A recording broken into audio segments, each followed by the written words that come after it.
오늘도 사연살롱을 찾아주셔서 감사합니다. 평범한 가정에서 아이를 키우고 있는 40대 남성입니다.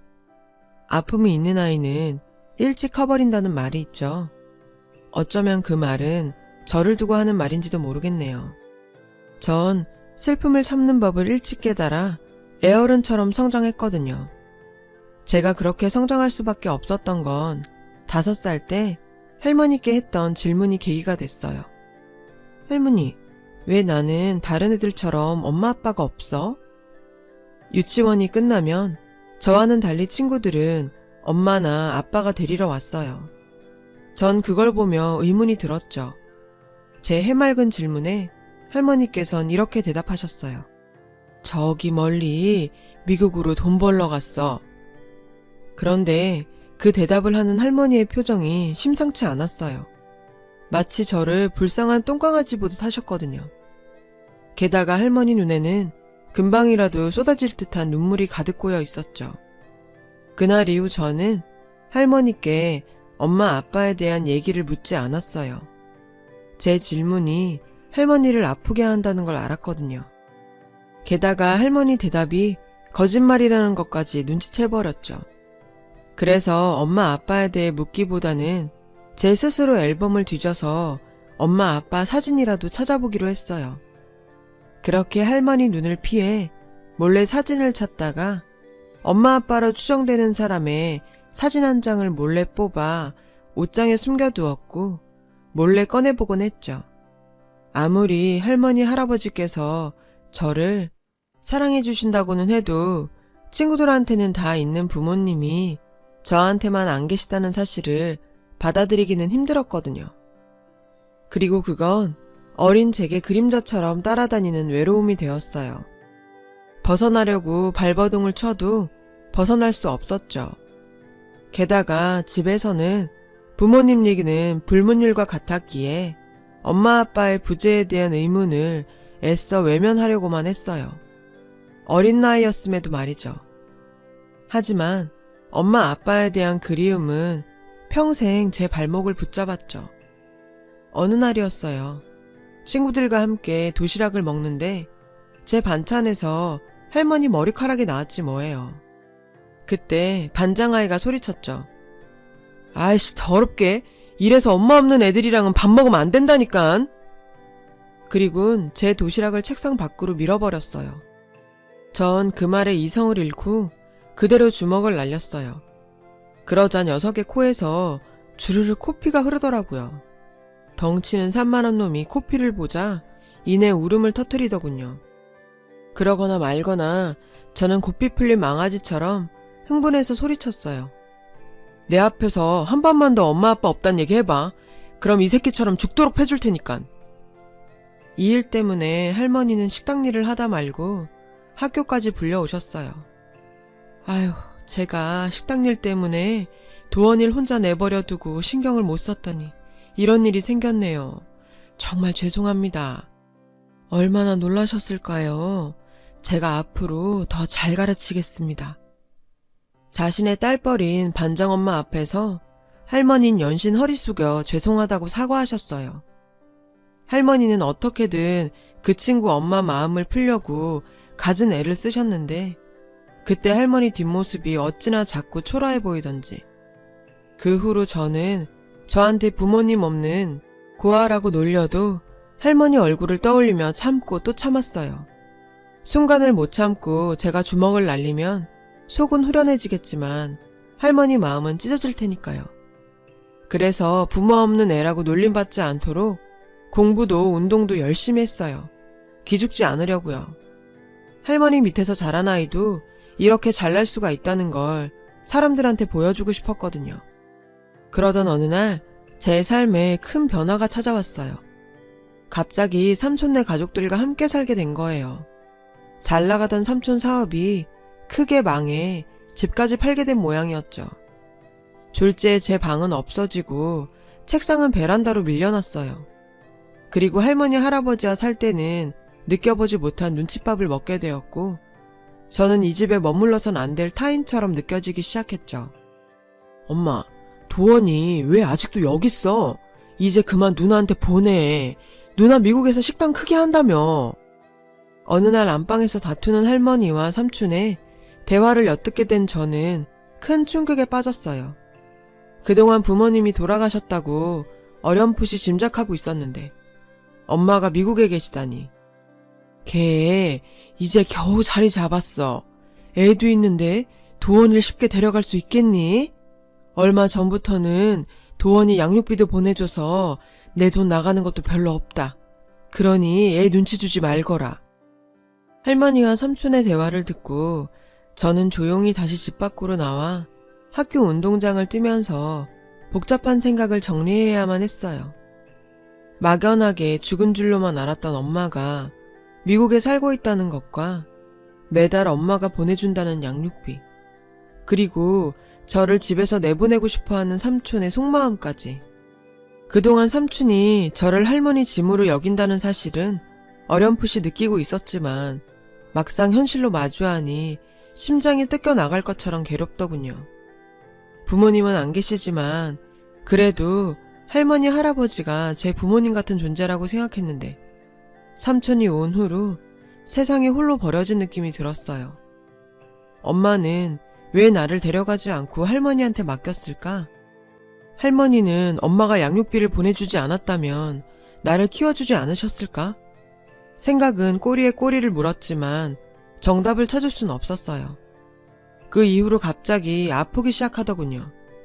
누군가 제 목을 누르듯 고개를 들 수 없었고 머리는 날카로운 칼로 콕콕 찌르는 것처럼 고통스러웠어요. 모범생이었던 전 출석 일수를 채우지 못해서 졸업도 못할 위기에 처했고 늘 조퇴를 밥 먹듯이 하며 그저 방 안에 누워있어야만 했죠. 외숙모는 제 방에 와서 "넌 또 아프니?" 라며 한심하게 쳐다보며 나갔고 삼촌은 늘 하던 설거지와 집안일을 제가 하지 않자 외숙모가 내 몫의 집안일까지 하느라 힘들다며 방에 들어와 한바탕 잔소리를 하고 가더군요. 할아버지는 저 때문에 아까운 병원비 나간다며 남자 새끼가 그렇게 약해 빠진 정신력으로 어떻게 세상을 살아가겠냐며 호통치셨고요. 정말 하루하루가 지옥 같았어요. 죽으면 이 고통에서 벗어날까? 처음으로 자살까지 생각하게 됐어요. 그도 그럴 것이 병원에선 아무 이상 없다고 했는데 저는 마치 귀신에 씌인 것처럼 온몸이 덜덜 떨리면서 아팠거든요. 공부를 잘해 서울에 있는 대학을 목표로 공부하던 저는 갑자기 찾아온 원인 모를 고통 때문에 학업도 포기해야만 하는 위기에 처했죠. 그날도 담임선생님께 조퇴 허락을 받고 집에 와 방에 쓰러져 자고 있는데 누군가 옆에서 중얼거리는 소리가 들리더군요. "하나님, 우리 도원이 불쌍히 여기시고 제발 좀 낫게 해주세요. 부처님, 우리 도원이 아픈 거 제가 대신 아프게 해주세요." 무교였던 할머니는 하나님, 부처님을 찾으며 절 위에 눈물까지 흘리며 기도를 하셨는데 살짝 눈을 떴을 때 오랜만에 본 할머니의 얼굴은 피골이 상접해 있었어요. 나중에 외숙모한테 들었는데 할머니께선 저를 위해 고된 식당 일을 하시면서도 금식 기도를 드리셨다더군요. 저 때문에 식사도 못한 채 기도하랴 식당 일 하시랴 몇 번을 쓰러지셨다고. 자는 척하면서 저는 매일 할머니 기도를 들었고 외로웠던 마음이 서서히 녹는 것 같았어요. 할머니의 기도 때문인지 전 기적적으로 한 달 만에 다시 학교에 나갈 수 있었죠. 물론 그 후로도 삼촌의 눈치는 계속되었지만 저는 이 악물고 밤늦게까지 화장실에서 혹은 책상이 있는 베란다에서 공부하며 상위권 성적을 유지했어요. 형편이 좋지 않아 학원도 못 다녔지만 대신 공부 잘하는 친구들과 어울리며 궁금한 것도 물어보고 지독하게 공부했죠. 성공해서 저 때문에 고생하신 할머니를 호강시켜 드리려고요. 그리고 나중에 미국에 있는 엄마가 절 찾아온다면 엄마 없이도 난 이렇게 잘 컸다고 복수하고 싶은 마음도 있었거든요. 그 복수의 순간은 생각보다 빨리 찾아왔어요. 고3 때 엄마가 절 만나러 집에 온 거예요. 제가 늘 사진 속에서 보던 그 모습 그대로였죠. 엄마는 절 보더니 하염없이 눈물을 흘리며 잘 컸다고 하시면서 연신 미안하다고 하더군요. 아빠가 갑작스레 사고로 돌아가신 후 의지할 데 없었던 엄마는 몇 번이나 목숨을 끊으려 했고, 그때마다 엄마를 짝사랑하던 지금의 새아빠가 옆에서 큰 힘이 되어주었다고 하더군요. 새아버지 집에서 저를 데려오는 건 죽어도 안 된다고 해서 어쩔 수 없이 저를 할머니한테 맡기고 미국으로 떠날 수밖에 없었다는 구구절절한 변명도 늘어놓았어요. 그렇게 미웠던 엄마인데 이상하게 엄마의 얼굴을 보는 순간 그동안의 원망이 사라지고, 대신 미국에 가서도 그 집 눈치 보며 제 양육비를 보냈을 엄마의 상황도 이해되면서 안쓰러워졌죠. 할아버지한테 너 대학 등록금으로 써달라고 3천만 원 드렸어. 그러니까 돈 걱정하지 말고 공부 열심히 해서 꼭 원하는 대학에 가렴. 그렇게 엄마는 하염없이 울다가 다시 미국으로 돌아갔고, 저는 그 후로 치열하게 공부한 끝에 원하는 대학에 수시로 합격할 수 있었어요. 하지만 대학 합격 후 청천벽력 같은 얘기를 듣게 되었죠. 네? 뭐라고요? 할아버지, 그게 무슨 말씀이세요? 제 돈이 왜 없어요? 엄마가 제 등록금으로 맡긴 3천만 원을 할아버지께서 삼촌 사업자금으로 주셨다는 거였어요. 그거 저 대학 갈 돈이잖아요. 할아버지가 무슨 자격으로 그 돈을 삼촌한테 주세요? 저 그 대학 가려고 얼마나 공부 열심히 했는데요. 할아버지가 용돈도 주지 않으셔서 옷도 제대로 못 입고 맨날 꼬질꼬질한 교복만 입고 다녔고요. 매점 갈 돈이 없어서 친구들 틈에 끼어서 간식도 얻어먹었어요. 그렇게 힘들게 자랐단 말이에요. 그런데 이제 와서 그 돈까지 뺏으세요? 그때까지 구석에서 말없이 담배만 피우시던 할아버지께서 제가 목에 핏대를 세우며 소리 지르자 오히려 저를 꼬집으시더군요. 이 은혜도 모르는 놈, 그게 왜 네 대학 등록금이야? 그동안 너 키우는데 돈이 얼마나 많이 들어갔는데 이 할애비 아니었음 넌 진작에 고아원에 갔어? 그럼 그냥 고아원에 보내지 그랬어요. 고아원에 있었음 삼촌 눈치도 안 보고 맘 편히 살았을 거고 원하는 대학도 갔을 거 아니에요. 그동안 착하게만 살아온 제 자신이 너무 억울해서 꾹꾹 눌렀던 말을 다 쏟아붓고 집을 나가려고 했어요. 그때 할머니께서 제 손을 잡고 펑펑 우시며 돈도 없는데 어딜 나가냐고 저를 붙잡으셨죠. 도원아, 미안하다. 돈은 어떻게든 할미가 마련해볼게. 그러니까 우선. 하지만 그런 할머니조차 끔찍하게 느껴져서 저는 할머니를 밀치고 매몰차게 돌아섰어요. 됐어요. 결국 할머니도 손주보다 자식이 더 소중하신 거잖아요. 그 3천만 원은 그동안 저 키워주신 값으로 드릴 테니 이젠 다시 보지 말아요. 잘 사세요. 전 그렇게 짐을 챙겼어요. 할아버지께선 저의 태도에 노발대발하셨고 저는 그런 할아버지께 심한 말을 남기곤 집으로 나와 모텔로 향했죠. 모텔로 향하는 거리에서 다정한 가족들과 연인들을 보는데 하염없이 눈물이 나더군요. 왜 내 편은 아무도 없을까? 나를 진심으로 사랑해주는 사람은 왜 없을까? 내가 전생에 큰 죄라도 저질렀나? 온갖 부정적인 생각만 들었어요. 원하는 대학에 가지 못한 것보다 가슴이 아팠던 건 부모님처럼 여겼던 분이 저를 사랑하지 않는다는 사실 때문이었어요. 너무 괴로워 편의점에서 사온 소주를 안주도 없이 마시는데 진가방에서 금반지 몇 개가 보이더군요. 제가 챙긴 적이 없으니 분명히 할머니가 몰래 넣어준 거라 짐작했어요.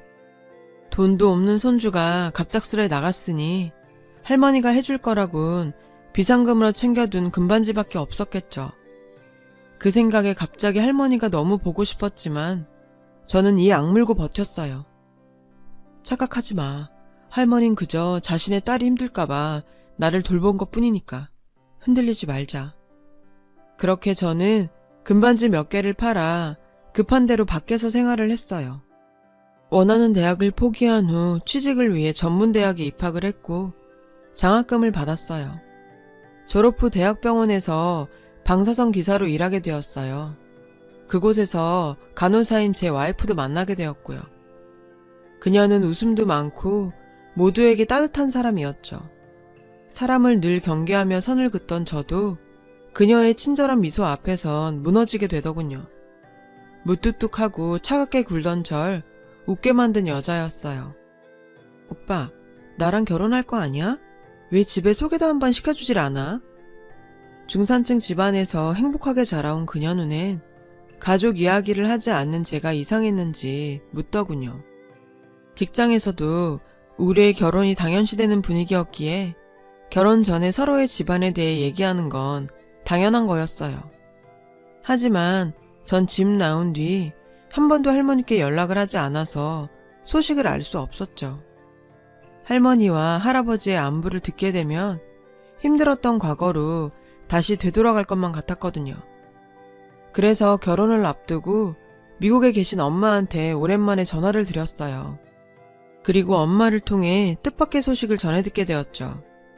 할아버지께서 파킨슨병에 걸려 오랜 투병 생활을 하게 됐고 홀로 병간호를 하시던 할머니마저 쓰러지셨다고요. 현재 할머니는 요양원에 계시는데 치매까지 와서 이제 사실 날이 얼마 남지 않았다고 하더군요. 그 얘기를 듣자 뒤통수를 얻어맞은 듯 정신이 멍해졌어요. 전 엄마한테 제 결혼 소식도 알리지 못한 채 전화를 끊고는 주저앉아 하염없이 울었어요. 분명 오랜 시간 연락도 하지 않을 만큼 미웠던 할머니와 할아버지였는데 그간 제 행동이 후회가 되고 제 자신이 불효자처럼 느껴져 미칠 것 같았어요.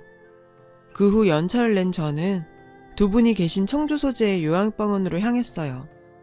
똥오줌 냄새가 진동하는 병실에서 전 아이처럼 쌕쌕 주무시는 할머니를 찾았어요. 그리곤 떨리듯 다가갔죠. 할머니, 저 도원이에요. 절 알아보시겠어요? 그러자 제 목소리에 힘겹게 눈을 뜨신 할머니께선 잠시 꿈인가 하는 표정을 지으시다 천천히 미소를 지으셨어요. 내가 우리 손주를 왜 몰라. 이제나 저제나 올까. 밤마다 문도 안 잠그고 기다렸는데. 하시면서 손으로 제 얼굴을 쓰다듬으셨어요. 그리곤 갑자기 눈을 크게 뜨시더니 제게 가까이 오라고 하시더라고요. 그리곤 제 귀에 조그맣게 속삭이셨죠. 비밀번호는 네 생일이다. 삼촌 모르게 할머니 빨간 잠바 주머니에 넣어놨으니까 꼭 가져가야 한다. 그걸로 다시 네가 원하던 공부해. 할미 소원이다. 도무지 알 수 없는 말을 중얼거리셨어요. 대화를 더 나누고 싶었지만 상태가 좋지 않아 쉬셔야 한다는 요양보호사의 말에 저는 할머니가 주무시는 걸 확인 후 할아버지가 계신 병실로 향했어요. 아유, 이 할아버지 할머니 손주요. 엄마는? 아빠는? 다른 가족들은? 저를 보자마자 요양보호사가 묻더군요. 할아버지 입원 후 삼촌이 딱 한 번 오곤 그 후론 아무도 얼굴을 안 비춘다고요. 원래 요양보호사가 있어도 자식들이 가끔씩 들러서 간식도 드리고 필요한 것도 챙겨드려야 하는데 이 할아버지는 찾아오는 사람이 어떻게 아무도 없나 몰라? 혀를 끌끌 차는 요양보호사의 말에 전 준비해간 돈봉투를 꺼냈어요.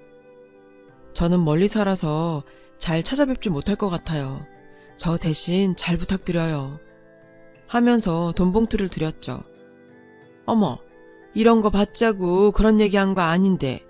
그렇지만 잘 받을게요. 요양보호사는 돈봉투를 받자 자리를 피해 주었어요. 저는 할아버지의 얼굴을 가만히 바라보았죠. 10년 사이에 몰라보게 마르고 초췌해진 할아버지의 모습을요. 온몸이 가렵다고 손톱으로 계속 긁어댄 탓에 할아버지의 두 손은 묶여 있었어요. 할아버지께선 저를 알아보시고는 할아버지가 그리 미웠냐? 그렇게 연락 한 번 안 할 만큼? 내가 미안하다. 네 삼촌이 네 엄마가 맡기고 간 돈이 있는 걸 알고는 한 번만 도와달라고 사정을 하는데 외면할 수가 없었다. 몇 날 며칠 울면서 부탁하는 바람에 내가 잠시 정신이 나갔었지. 그래도 네 할미는 미워하지 말아라. 네가 집 나간 뒤로 하루도 편하게 자본 적이 없다, 네 할미. 네 대학 등록금 마련하겠다고 야간 일까지 하면서 악착같이 돈을 모으더라. 매일 은행에 가서 입금하는 것 같던데 통장 행방은 삼촌은커녕 나한테도 알려주지 않더구나. 그 통장은 도원이 네가 집에 돌아오면 직접 줘야 한다고 말씀을 하시며 할아버지께서는 우셨어요. 네 할미 불쌍해서 어쩌냐. 평생 고생만 하다 이젠 죽게 생겼으니. 전 말없이 할아버지 손톱을 깎아드리고 병실을 나섰어요. 그리고는 오랜만에 살던 집을 찾았죠. 그 사이 집은 많이 허름해졌고 오랜 시간 인적이 뜸했는지 한기가 느껴지더군요. 안방으로 들어가자 화장대 위에는 할머니와 함께 찍은 제 졸업사진이 놓여 있었어요. 그 사진을 한참을 바라본 저는 할머니 말씀대로 옷장에서 빨간 점퍼를 찾아 주머니에 손을 넣어보았죠. 순간 주머니에서 낡은 통장 하나가 뚝 떨어지더군요. 통장을 열어보니 빼곡히 입금 내역이 찍혀 있었어요. 통장에 적힌 내역을 읽고 저는 주저앉아 오열하고 말았습니다. 온통 도원이 대학 등록금이라고 적혀 있었거든요. 그걸 보고 몇 시간을 울었던지 할 줄 아는 거라곤 식당 일밖에 없던 그런 분이 이 돈을 벌기 위해 얼마나 몸이 부서져라 일하셨을까 생각하니 견딜 수가 없더라고요. 그렇게 그날은 여자친구 전화도 받지 않은 채 술을 진탕 마시며 괴로움을 잊어야만 했어요. 할머니는 결국 제 결혼식도 못 보시고 하늘나라로 가셨어요. 할머니께서 남기신 돈의 일부는 할아버지 병원비로 썼고 나머지는 제 아이들에게 남겨주려고 그대로 두었죠. 너희 외증조 할머니께선 이런 분이셨다고 알려주려고요. 어느덧 아이들도 자라 할머니가 계신 낙골당에 데리고 갔더니 왜 할머니 사진을 보고 우냐고 아이들이 묻더군요. 아빠가 할머니한테 받은 게 너무 많았는데 그걸 할머니가 하늘나라로 가신 뒤에야 알게 됐지 뭐야. 그게 너무 후회가 돼서. 그러자 큰애가 그러더군요. 아빠가 이렇게 할머니 앞에서 찔찔 짜는 걸 하늘나라에서 할머니가 보면 더 속상하시겠다. 어른처럼 말하는 아이의 말에 저는 그만 웃음을 터뜨렸어요. 어느새 우리 애가 이렇게 컸구나 하고요. 아이들이 커가면서 저는 할머니께서 저를 키우면서 느꼈던 감정이 무엇인지 깨닫게 되었어요. 그래서 가끔 사무치게 할머니가 너무 보고 싶어지더군요. 그럴 때마다 할아버지가 계신 요양병원에 가서 할아버지와 함께 할머니 얘기를 하며 그리움을 달래곤 해요. 할머니, 하늘나라에선 부디 가족들 걱정하지 마시고 오로지 할머니 생각만 하세요. 그동안 많이 죄송했어요. 정말 감사합니다. 다시 만날 때까지 편히 쉬세요. 그리고 사랑합니다. 여러분, 사연 댓글에 응원과 현명한 조언 부탁드려요. 좋아요와 구독은 저에게 큰 힘이 됩니다. 오늘도 좋은 일 가득하세요.